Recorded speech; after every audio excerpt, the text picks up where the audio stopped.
নমস্কার, আমি নির্মল বিশ্বাস মুদ্রাচনা ইউটিউব চ্যানেল থেকে আপনাদেরকে জানাই স্বাগতম। আজকে আপনাদের সামনে আমি 10 পয়সা নিয়ে আসবো এবং 10 নয়া পয়সা নিয়ে আসবো। কারণ অনেকেই আমার কাছে 10 পয়সা এবং 10 নয়া পয়সা সম্বন্ধে জানতে চেয়েছে, সেই বিষয়ে আজকে আপনাদের সামনে একটু আলোচনা করব। এর আগে আমি 10 পয়সা নিয়ে আলোচনা করেছিলাম। আজকে আপনাদের সামনে এই দুটো পয়সার পার্থক্য কি আছে সেই বিষয় নিয়ে একটু আলোচনা করব। প্রথমে বলি, ভারতবর্ষ স্বাধীন হবার 10 বছর পর এই প্রথম 10 পয়সাটা তৈরি হয়, যেটা 1957 থেকে 1960 বোম্বে এবং কলকাতা মিন্টে এই পয়সাটা তৈরি করা হয়েছিল। এই পয়সাটার 8টা দাঁত আছে। এটি ওয়েট হচ্ছে 5 গ্রাম। এটা কপার নিকালের একটি পয়সা। এর সাইজ হচ্ছে 23 mm। এর কন্ডিশন বা এর ভ্যালু কি আছে সেই সম্বন্ধে আমি আপনাদেরকে পরে জানাচ্ছি। এরপরে আমি আপনাদের সামনে আরেকটা পয়সা নিয়ে আসছি, যেটা হচ্ছে 1960-এর পর 1961 থেকে 1963 সালের একটি পয়সা।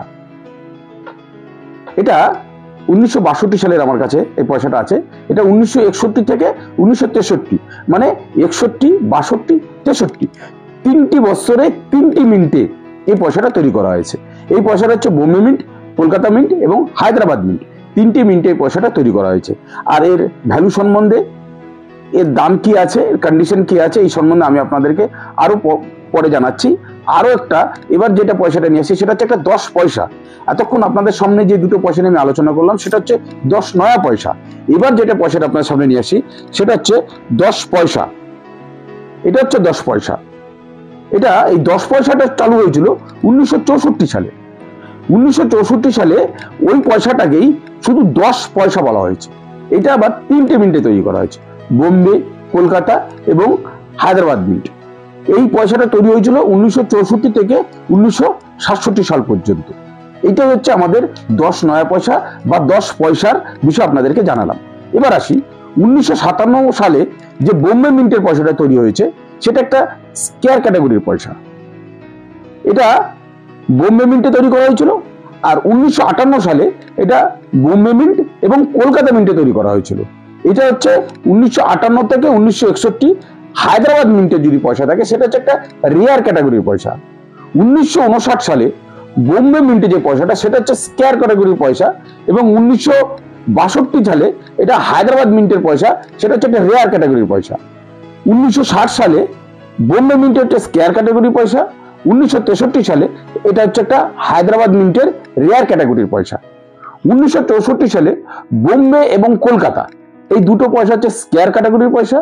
1964 সালে হায়দ্রাবাদের পয়সাটা হচ্ছে রেয়ার ক্যাটাগরির পয়সা। 1965 সালে বোম্বে এবং কলকাতা, ভালো করে মাথায় রাখবেন, 1965 সালে বোম্বে এবং কলকাতা দুটোই কমন পয়সা। 1965 সালে হায়দ্রাবাদ মিন্টের যে পয়সাটা আছে সেটা হচ্ছে একটা রেয়ার পয়সা।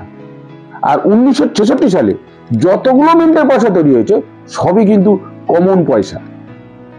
1967 সালে বোম্বে মিন্ট এবং কলকাতা মিন্ট এটা একটা স্কয়ার ক্যাটাগরির পয়সা। 1967 সালে হায়দ্রাবাদের মিন্টের যে পয়সাটা সেটা হচ্ছে একটা রেয়ার ক্যাটাগরির পয়সা। আপনাদের এই ক্যাটাগরিগুলো বললাম এবং মিন্ট সম্বন্ধেও বললাম। এবার আসি রেট। রেট কি আছে? রেট হচ্ছে রেয়ার ক্যাটাগরির এই পয়সা যতগুলো 10 পয়সা আমি বললাম এবং এর মধ্যে রেয়ার ক্যাটাগরি যে পয়সাগুলো আছে ইএনসি কন্ডিশন তার দাম কিন্তু 50 টাকা এবং ফাইন কন্ডিশনের দাম কিন্তু 5 থেকে 10 টাকা।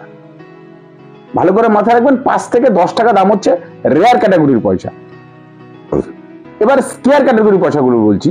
এই যতগুলো পয়সা সম্বন্ধে আপনাদের সঙ্গে আমি আলোচনা করলাম তার মধ্যে স্কয়ার ক্যাটাগরির যে পয়সাগুলো আছে তার দাম ইএনসি কন্ডিশনে হচ্ছে 40 টাকা, ফাইন কন্ডিশনের দাম হচ্ছে 5 টাকা। ফাইন কন্ডিশনের দাম হচ্ছে 5 টাকা। আপনাদের কাছে যদি রেয়ার ক্যাটাগরি বা স্কয়ার ক্যাটাগরির পয়সা থাকে, যদি মনে করেন যে না আপনারা এখন সেল করবেন না বা বিক্রি করবেন না, তাহলে এগুলো সযত্নে রাখবেন। কারণ কপার নিকালের পয়সা আজ হোক, দুদিন পরে হোক বা 1 বছর পরে হোক, তার দাম কিন্তু বাড়বেই। যাই হোক, আজকে আমি এই 10 পয়সা নিয়ে আপনাদের সামনে আলোচনা করলাম।